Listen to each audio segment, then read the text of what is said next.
各位朋友大家好，歡迎來到我頻道客家大學堂。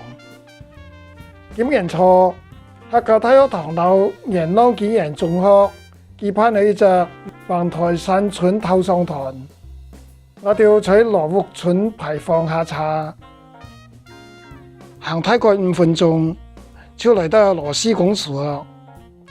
印尼有兩座建築物，一座係羅氏公署，係屬於全世界上內華人的，地位供奉喺幾千年前的共同祖先。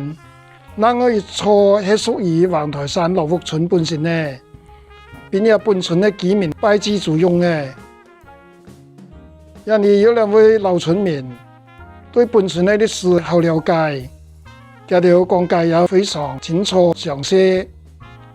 同學雖然初時有啲腼腆，但係後尾都好踴躍人嘅發問咯。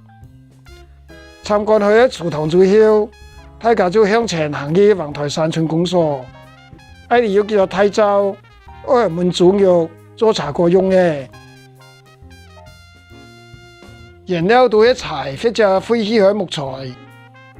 今日啱先呢度有啲人且做大量嘅雞絲田茶果，充分表現係村民之間嘅合作精神。有同學都覺得好有興趣，村民還送一條雞絲田茶果並加條甜。再向前行就可以看到一隻半月形嘅大祠堂。以前大部分客家村前面都有隻咁樣嘅祠堂嘅，用來燒濕雨水、留有唔養鴨嘅。但係隨着社會發展，好多都填平去咯。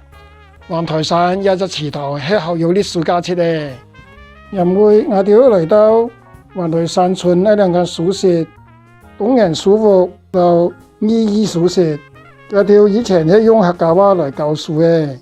最後大家在橫台山用年里嘅排放下杯，坐車裝好夠啦。